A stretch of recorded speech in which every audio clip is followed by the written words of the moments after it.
तो 7वें और अंतिम चरण का चुनाव प्रचार कल से थम जाएगा। चुनाव प्रचार खत्म होने के बाद पीएम मोदी कन्याकुमारी जा रहे हैं, जहां वो विवेकानंद रॉक मेमोरियल में ध्यान लगाएंगे। इस खबर के आने के बाद से विपक्ष की बेचैनी बढ़ गई और विपक्ष कह रहा है कि अगर मोदी ध्यान लगाएंगे तो विपक्ष इसकी शिकायत चुनाव आयोग से करेगा। अब ऐसा क्यों मोदी का मौन व्रत विपक्ष को बेचैन कर रहा है, इस रिपोर्ट को देखिए।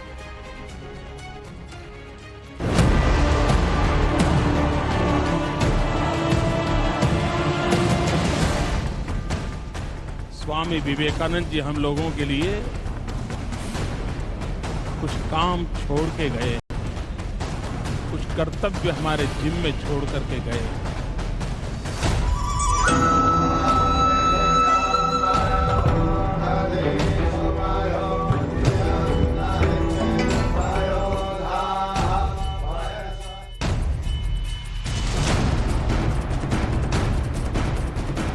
एक साधना खत्म हुई तो दूसरी शुरू होगी,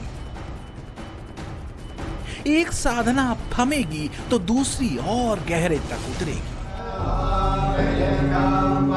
एक साधना भीतर से बाहर की थी, कर्म से सत्ता की थी, तो दूसरी साधना बाहर से भीतर की होगी, बाह्य से अंतस की होगी। 30 मई को चुनाव प्रचार के अंतिम दौर का शोर थमेगा। तब पीएम मोदी कन्याकुमारी के विवेकानंद रॉक मेमोरियल पर ध्यान में लीन होंगे। 30 मई को पीएम मोदी तमिलनाडु के कन्याकुमारी पहुंचेंगे। विवेकानंद रॉक मेमोरियल में मोदी 30 मई की रात से 1 जून की शाम तक मेडिटेशन करेंगे, यानी विवेकानंद शिला पर पीएम मोदी करीब 2 दिन का ध्यान करेंगे। अब इसे मोदी स्टाइल कहें, इसे आप मोदी का संकल्प कहें, लेकिन पीएम मोदी के राष्ट्रव्रत में चुनावों के बाद से ये अनवरत प्रयोग है। 2014 के चुनावों के बाद पीएम मोदी वीर शिवाजी महाराज से जुड़े महाराष्ट्र के प्रतापगढ़ पहुंचे थे। इसी तरह 2019 के चुनाव प्रचार की समाप्ति पर पीएम मोदी केदारनाथ की रुद्र गुफा पहुंचे थे और वहां ध्यान किया था। और 30 मई से 1 जून तक पीएम मोदी विवेकानंद शिला पर ध्यान करेंगे।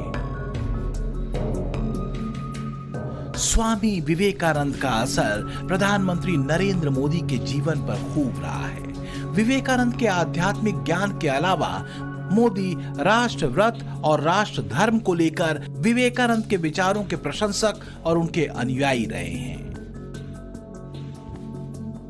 स्वामी विवेकानंद जी हम लोगों के लिए कुछ काम छोड़ के गए हैं, कुछ कर्तव्य हमारे जिम्मे छोड़ करके गए हैं। अभी भी वो काम अधूरा है। निर्णय हमें करना है कि क्या हमारे रहते हुए स्वामी विवेकानंद जी के वो सपने अधूरे रह जाए। तो बात सपनों के परवास की है। ये इसलिए भी महत्वपूर्ण है क्योंकि 2014 का चुनाव मोदी ने भारत को लेकर बुने गए सपनों के आधार पर ही लड़ा था। एक लकीर थी, अच्छे दिन आने वाले हैं, और इस लकीर पर भरोसा इसलिए ज्यादा बना क्योंकि साथ में मोदी अपने साथ गुजरात का वाइब्रेंट मॉडल लेकर आए थे।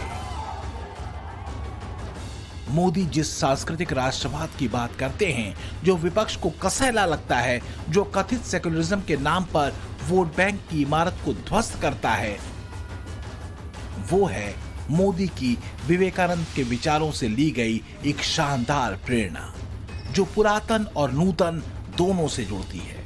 मोदी के पुरातन राष्ट्र संकल्प की धुरी जहां भारत की प्राचीन परंपरा, आध्यात्म, दर्शन और संस्कृति है, तो नूतन राष्ट्र संकल्प में मोदी टेक्नोलॉजी, आधुनिक विचारों, वैज्ञानिक सोच और ग्लोबल लेवल पर बदलते वक्त के साथ भारत के कदमताल की बात करते हैं। और स्वामी विवेकानंद के इसी सूत्र से पीएम मोदी देश के युवाओं को जोड़ते रहे हैं। आज भी हिंदुस्तान का कोई भी नौजवान कितना ही मॉडर्न क्यों न हो, जींस की पतलून पहनता हो,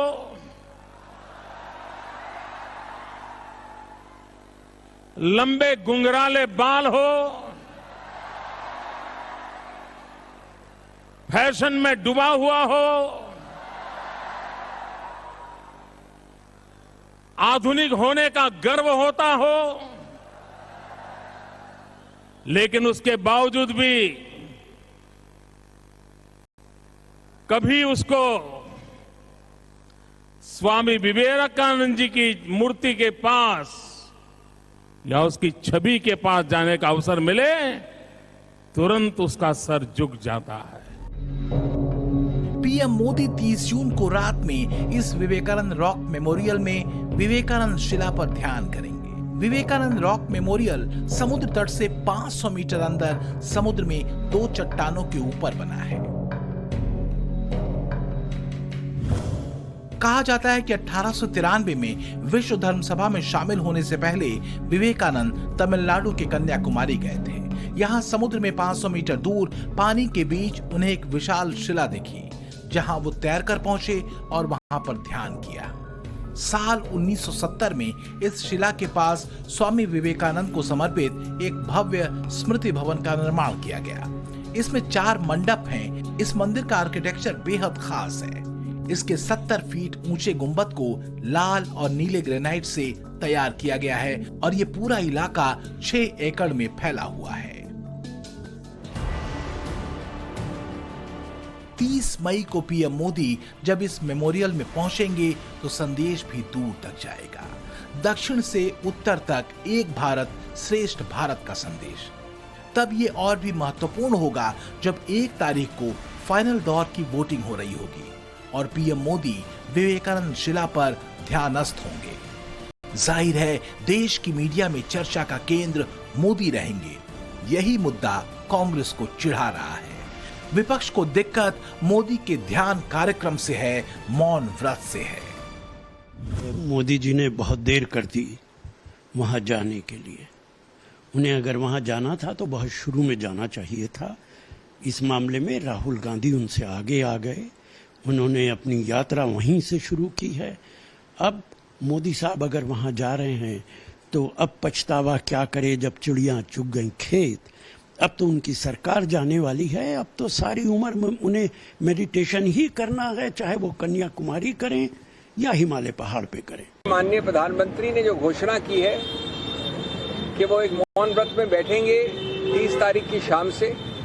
आप जानते हैं कि जो चुप्पी का समय है वो 30 तारीख की सुबह 7 बजे से लेकर 1 तारीख तक चलता है। ठीक उसके बीच में माननीय प्रधानमंत्री ने घोषणा की है, ये सीधा आदर्श संहिता का उल्लंघन है।